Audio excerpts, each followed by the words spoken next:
দীঘায় পর্যটকদের চুরি যাওয়া মোবাইল উদ্ধার। পূর্ব মেদিনীপুরের দীঘা পুলিশ প্রশাসনের ফের বড় সাফল্য সামনে এলো। দীঘা সমুদ্র সৈকতে প্রতিদিন লাখ লাখ পর্যটক ঘুরতে আসে।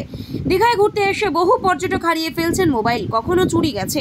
সেই সকল হারিয়ে যাওয়া মোবাইল কিংবা চুরি যাওয়া মোবাইল উদ্ধারে অভিযান চালিয়েছে পুলিশ। সেই সব মোবাইল উদ্ধার করে প্রকৃত মালিকদের কাছে ফিরিয়ে দিল দীঘা থানার পুলিশ।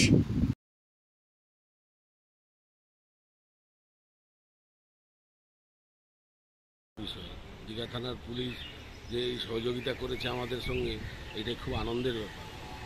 কোথায় মোবাইলটা হারিয়েছিলেন? ওই বাজার করতে গিয়ে ওইখান থেকে পড়ে যায়। আচ্ছা, ক মাস পরে পেলেন আপনার মোবাইল? 6 মাস হয়ে গেল। কি দামি সেট ছিল? হ্যাঁ, দামি সেট ছিল। তবে আপনার মোবাইল হারিয়েছিল 12-13-12-তে হারিয়েছিল। আজকে মোবাইল ফেরত পেলেন দীঘা থানা পুলিশের উদ্যোগে, কি বলবেন?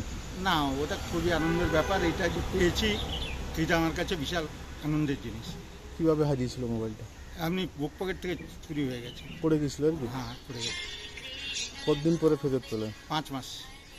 কতটা খুশি এই মুহূর্তে? না, বিশাল খুশি এটা পেয়ে। পূজা পাল, আমার বাড়ি আলমগীর। আমরা ফ্যামিলি নিয়ে ওল্ড দীঘায় বেড়াতে এসেছিলাম। সেখান থেকে আমাদের গাড়ি থেকে ভেঙে 5টা ফোনের মধ্যে 2টো ফোন চুরি করে নিয়েছিল। তাই আমরা দীঘা থানায় জানিয়েছিলাম, ডায়েরি করেছিলাম। সেখান থেকে 6 মাস পর আমার ফোন পাওয়া গেছে। কতটা খুশি ফোন ফেরত পেয়ে? খুব খুশি, আর আমাদের এই পুলিশ প্রশাসনকে খুবই ধন্যবাদ।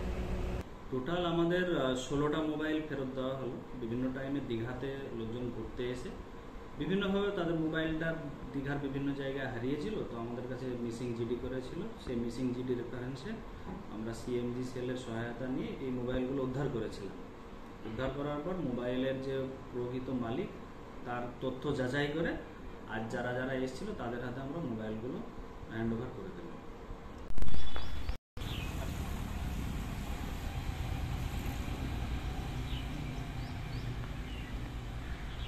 ব্যুরো রিপোর্ট, এখন সংবাদ।